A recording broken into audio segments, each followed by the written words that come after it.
아주 먼 옛날 석가모니가 제자들과 함께 인도의 구시라 성에 있는 시다림이라는 숲을 걷고 있었습니다.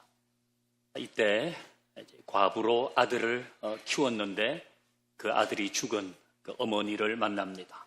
어머니가 슬퍼하고 있는 것을 보고 석가모니는 그 어머니를 위로했습니다.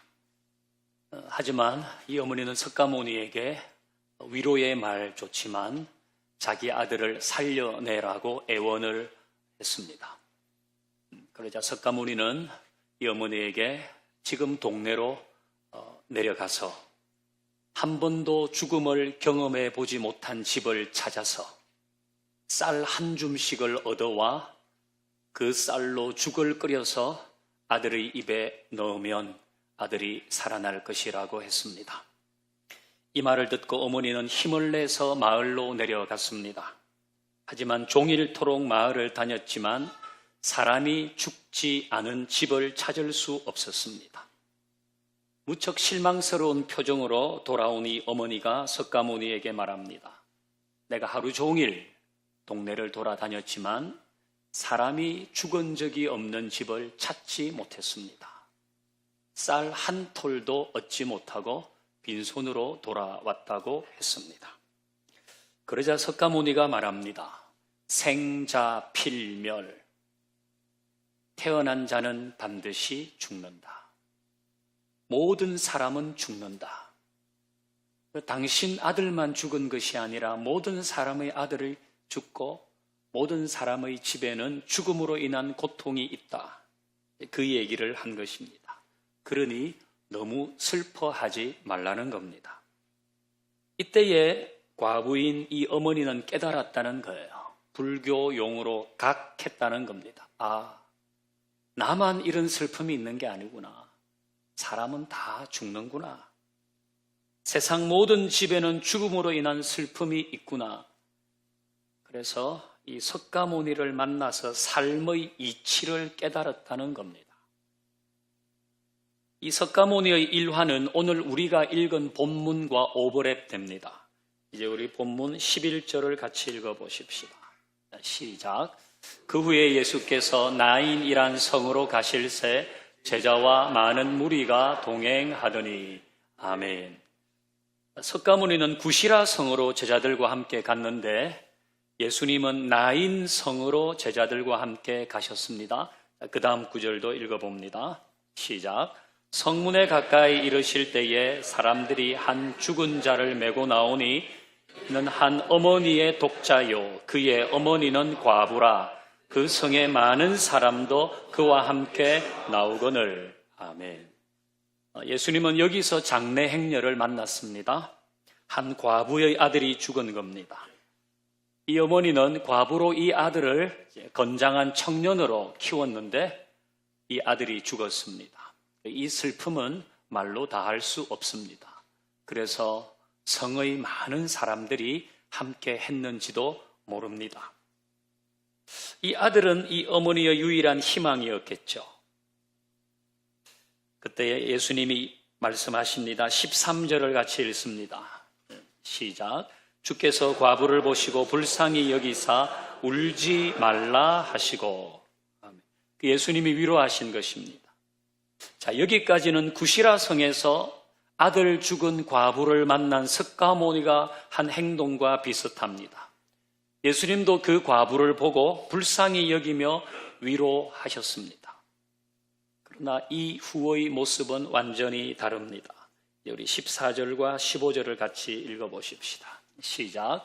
가까이 가서 손을 대시니 맨 자들이 서는지라 예수께서 이르시되 청년아 내가 내게 말하노니 일어나라 하시매 죽은 자가 일어나 앉고 말도 하거늘 예수께서 그를 어머니에게 주시니. 아멘.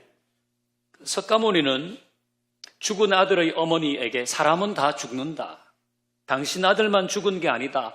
그러니까 너무 슬퍼하지 말라고 세상의 이치를 깨닫게 할 뿐이었습니다.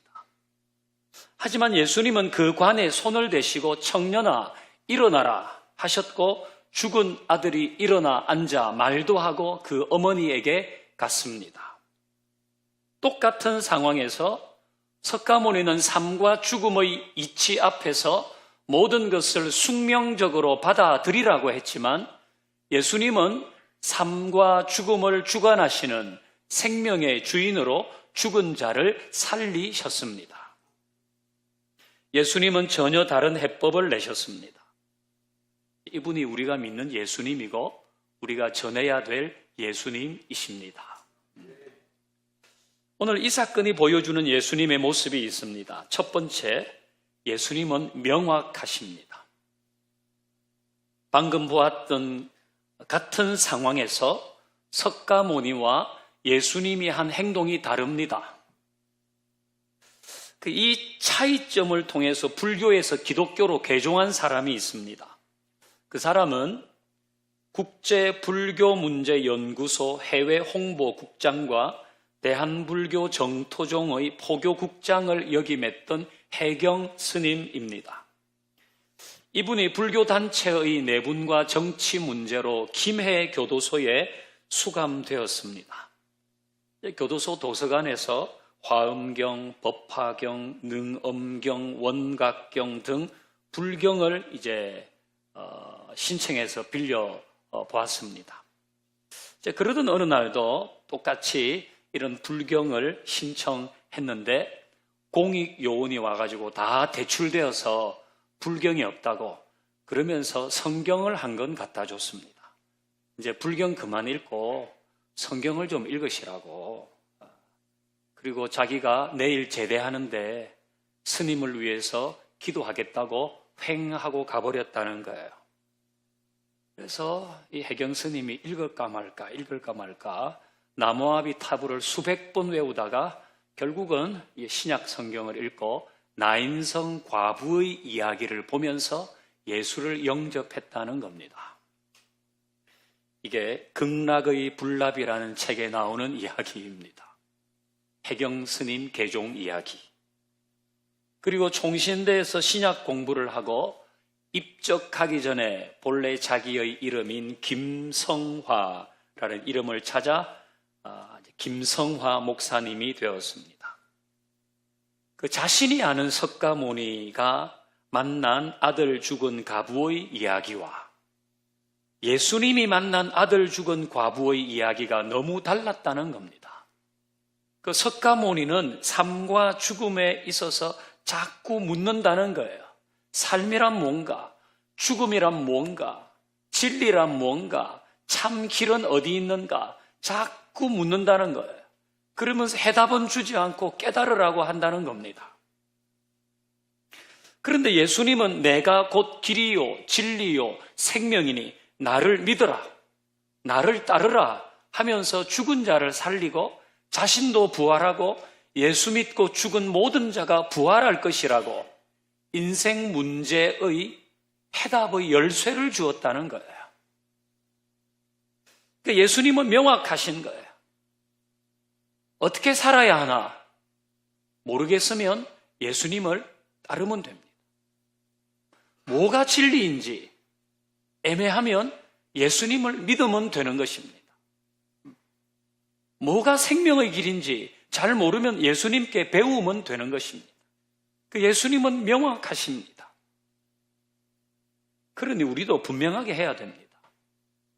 고난이 있고 나를 흔드는 일이 있을 때 그걸 좀 버텨내야 됩니다.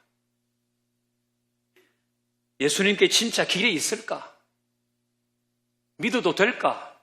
의심하지 말고 모호한 불신을 걷어내고 예수님을 분명히 믿고 따르는 것이 필요합니다. 예수님은 단지 나를 착하게 살게 하는 도덕 선생 정도가 아닙니다. 예수님은 우리에게 생명을 주는 구원자입니다.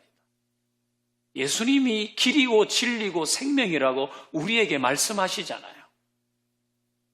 그러니까 확실하게 이것도 아니고 저것도 아닌 어정쩡한 상태로 예수를 믿지 말고 분명하게 예수를 믿어야 합니다. 왜 신앙생활이 힘들까요? 여러 가지 이유가 있지만 어정쩡하게 하니까 힘든 겁니다.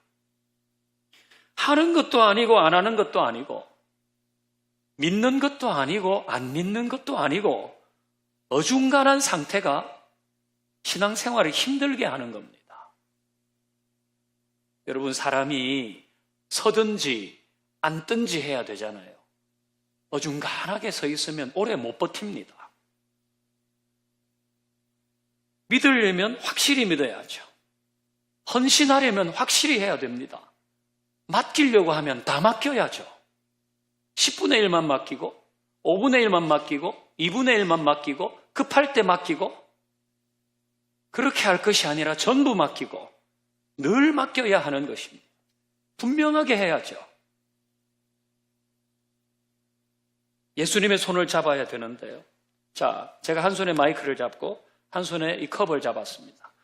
그럼 저는 더 이상 다른 걸 붙잡을 수 없습니다. 다른 걸 잡고 있기 때문에 예수님을 더 이상 붙잡을 수 없는 거예요. 내가 중요하게 생각하는 거 잡고 있으면 예수님 잡을 수 없습니다. 내가 내 자식을 제일 중요하게 생각하고 그거 붙잡고 있으면 예수님 못 잡습니다. 내가 경제활동하는 걸 제일 중요하게 생각하거나 아니면 내 자존심을 중요하게 생각하고 가호를 중요하게 생각하고 의심을 붙잡거나 불신을 붙잡거나 그러면 예수님 잡을 손이 없습니다.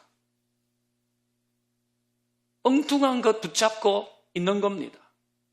예수님을 붙잡고 있는 것과 교회 다니는 것은 다른 겁니다. 예수님을 붙잡고 있는 것과 봉사하는 것은 다른 겁니다. 엉뚱한 것을 붙잡고 찬양하고 교사하고 소그룹 섬기고 목사도 할 수 있습니다. 그러나 결국 그 모든 것은 자기를 지치게 할 겁니다. 예수님이 주시는 은혜와 기쁨은 순간입니다. 왜? 내가 예수님을 안 붙잡고 있으니까. 다른 걸 붙잡고 신앙생활 한다고 나와 있으니까 그런 거예요. 그러니까 분명하게 해야 됩니다. 이제는 예수님을 붙잡아야 되는 거예요. 여러분, 모래 잡아보셨습니까? 모래를 한 움큼 잡으면요, 처음에는 꽉 잡힙니다. 근데 시간이 지날수록요, 잡으면 잡을수록 이게 슥 다 빠져나갑니다. 결국은 손에 남는 거는 모래 몇 톨입니다.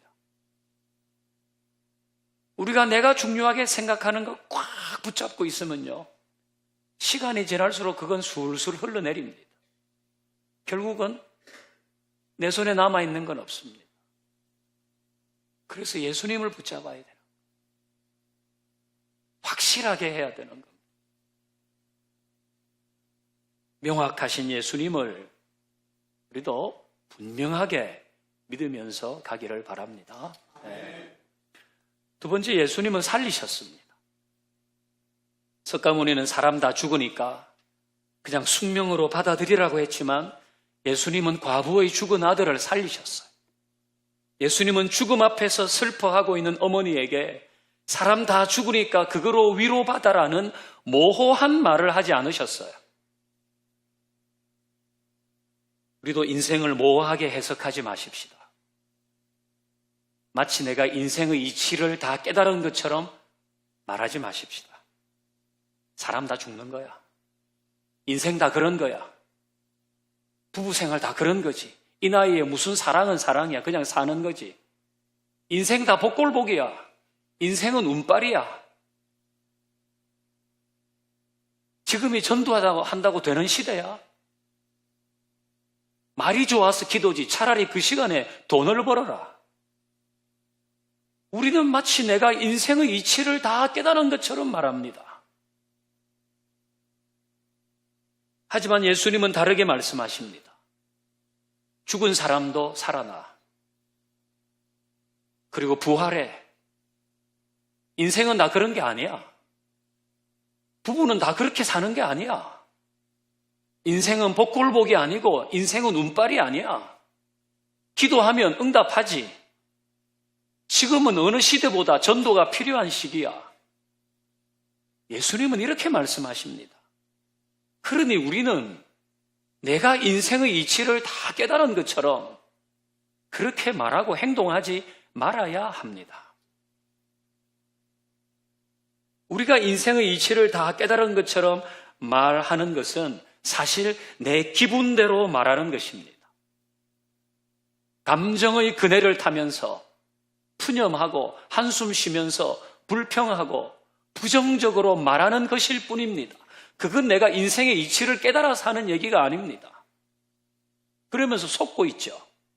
세상은 다 그런 거라고. 인생은 다 그렇다고. 신앙은 신앙이고 현실은 현실이라고. 우리는 스스로를 속이고 있는 거예요. 이래서는 그 감정의 그네에서 내려올 수 없고, 이래서는 죽은 자가 살아날 수 없고, 이래서는 그 비루한 인생의 굴레를 벗어나지 못합니다.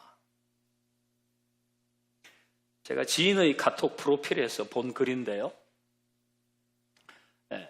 부정적인 자는 한계 없지만 긍정적인 자는 한계가 없다 그랬어요. 이 말을 누가 했는지 모르지만 의미 깊은 말이라 생각합니다. 부정적인 사람은 한계 없어요. 자기에 대해서 부정적이고, 직장에 대해서 부정적이고, 가정에 대해서, 교회에 대해서 부정적이고, 나는 안 된다고, 이거 왜 해야 되냐고, 그것 해서 되겠냐고, 귀찮다고, 하지 말자고. 부정적인 사람은 결국 한계 없는 사람이 됩니다. 이런 사람은 그곳에서 불평만 했지 다른 일을 한 게 없는 사람이에요. 믿음에 대해서도 그게 믿는다고 되냐고, 기도한다고 되냐고, 그게 전도한다고 되냐고, 이런 사람은 결국 한계 없는 사람이 될 겁니다. 그러나 긍정적인 사람에게는 한계가 없습니다. 자기에 대해서 긍정적이고, 자기 직장에 대해서 긍정적이고, 교회와 가정에 대해서 긍정적인 사람은 한계를 넘습니다. 이루어내는 거죠. 한번 해보자. 힘을 한번 내봅시다. 그건 내가 할게요. 우리 전도합시다. 3명 한번 해보지요. 기도도 합시다. 이런 사람은 모든 곳에서 힘이 됩니다. 그리고 일을 이루어내고 그 모든 것을 세우는 사람이 됩니다. 저는 여러분이 한계 없는 사람이 아니라 한계가 없는 사람이 되기를 바랍니다. 죽이는 사람이 아니라 살리는 사람 되기를 바라고, 체념하는 사람이 아니라 도전하는 사람이 될 수 있기를 바랍니다. 육은 시퍼렇게 살았는데 영은 시꺼멓게 죽은 사람이 있습니다. 육은 시퍼렇게 살았어요. 운동하고 좋은 거 먹고 해가지고 펄펄 날아요. 근데 영은 시커멓게 죽었어요. 이것도 교회 나오냐 안 나오냐, 봉사하냐 마냐랑 상관없는 겁니다. 교회에서 이런저런 일을 해도 영이 시커멓게 죽어 그 일을 할 수 있습니다. 우리는 우리의 몸이 그렇게 펄펄 기운 차다면 우리의 영도 그래야 하는 겁니다. 우리의 영이 살아야 돼요. 내가 교회 다니고 있지만 예배당을 벗어난 일상에서는 하나님과의 영적인 사건이 없다면 나의 영적인 생명은 매우 위태로운 겁니다. 그럼 심폐소생술을 해야죠. 영적인 심폐소생술을 해야 됩니다. 그거 어떻게 하는 겁니까? 이렇게 하는 흉부 압박 이렇게 하면 됩니까? 이것도 여러 가지로 얘기할 수 있겠죠. 저는 영적 심폐소생술이 말씀과 기도와 찬양의 자리로 돌아가는 것이라고 생각합니다. 여러분 특별한 방법을 원하십니까? 그거 맨날 하는 얘기니까요, 목사님. 말씀과 기도와 찬양 말고 다른 거 좀 없어요? 여러분이 알면 좀 가르쳐 주세요. 금식 기도를 한번 해보실래요? 아니면 기도원을 한번 가보시겠습니까? 그때뿐이에요. 말씀과 기도와 찬양이 우리의 삶에 있어야지 우리의 영이 살아납니다. 이런 우리 육이 살라 그러면 3대 영양소를 섭취해야 돼요. 우리 초등학교 때부터 다 배웠어요. 단백질, 지방, 탄수화물이 3대 영양소예요. 그러니까 뭘 먹을 때 나는 단백질과 탄수화물과 지방을 골고루 먹고 있나 살펴야 되잖아요. 그래야 건강하니까. 마찬가지로 우리의 영이 건강해지려면 말씀과 기도와 찬양이 필요한 겁니다. 우리의 영이 다시 살아나기 위해서도 말씀과 기도와 찬양이 있어야 하고, 살아난 영이 계속 강건하게 유지되기 위해서도 말씀과 기도와 찬양이 있어야 하는 것입니다. 꼭 있어야 하는 거예요. 이제 여러분이 보시듯이, 여러분 보시기에 오른쪽에 이 배너가 있어요. 이제 이번 주 금요일, 토요일, 주일 이어서 봄 캠페인과 함께하는 장미기념 부흥사경회를 해요. 여기에 말씀과 기도와 찬양이 있어요.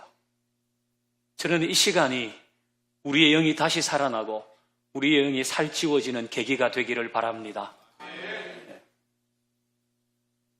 오늘 본문을 잘 보면 예수님이 과부의 아들을 살릴 때 이 어머니가 죽은 아들과 함께 예수님께 간 것이 아닙니다. 예수님께서 울고 있는 이 어머니에게 직접 오셨습니다. 참 팔자 사나운 여자라는 소리를 들을 수밖에 없는 그 어머니에게 예수님이 직접 오셨습니다. 이것은 오늘도 예수님께서 우리에게 오신다는 것입니다. 내가 울고 있는 자리에, 내가 재수 없다고 생각하는 그 인생의 자리에, 내가 모든 것을 팔자라고 여기는 그 모든 자리에 예수님은 다시 오시는 것입니다. 내가 절망하면서, 자조하면서, 야, 힘들다, 정말 죽을 것 같다, 그런 자리에 예수님은 오십니다.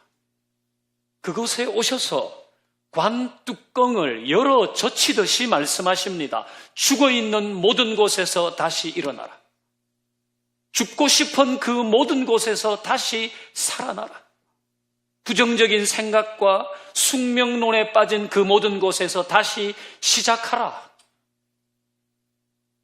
예수님은 그렇게 말씀하십니다. 저는 우리 모두가 이 음성을 듣고 다시 일어나기를 바랍니다.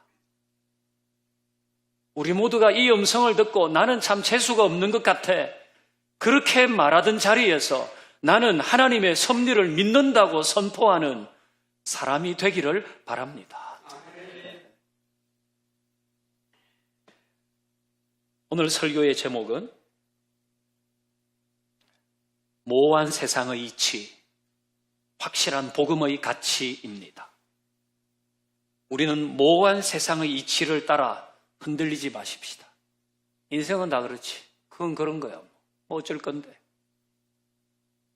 교회는 교회고 내 생활은 생활이야. 신앙은 신앙이고 현실적인 문제는 문제야. 그렇게 내가 모든 것을 깨달은 것처럼 모호한 말들을 하지 말고 확실하게 예수님을 붙잡을 수 있기를 바랍니다. 여러분, 뭐 잡고 계세요? 여러분, 뭘 붙잡고 계세요? 그걸 놓아야 예수님 잡습니다. 그래야지 모호하지 않아요. 그래야지 확실해져요. 그래야 다시 살아나고 다시 일어나고 내 인생에 꽃이 피고 다시 불타오르고 다시 이룰 수 있는 사람이 될 것입니다. 이런 은혜가 여러분 모두에게 있기를 주의 이름으로 축원합니다. 이제 우리 함께 찬양하십시다. 우리 다시 주님을 바라보면서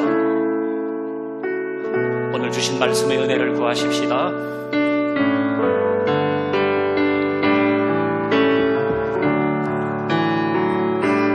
주님을 바라봅니다.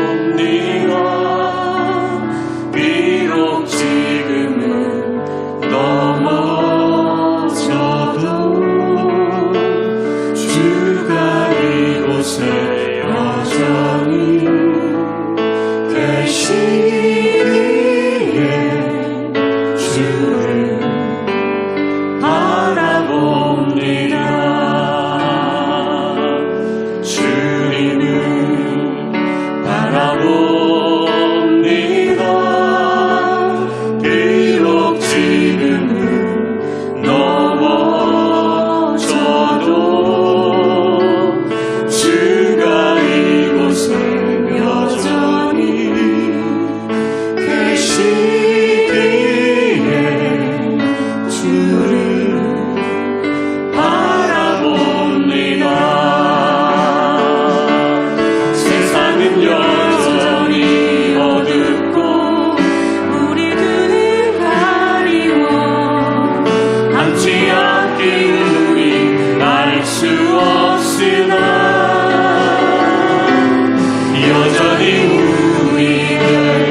세상의 이치를 따르지 않게 하시고 확실한 복음을 붙들고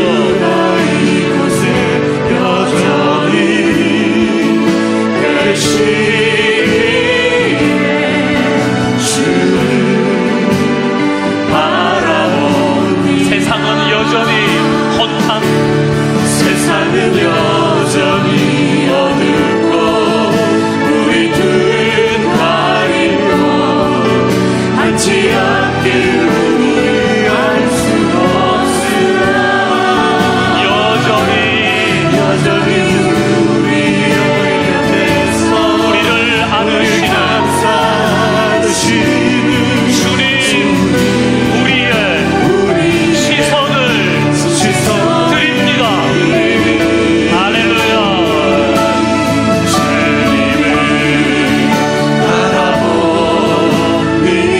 비록 지금은 연약하나 내가 다른 것을 붙잡고 있을지라도 주가 이곳에 여전히 주가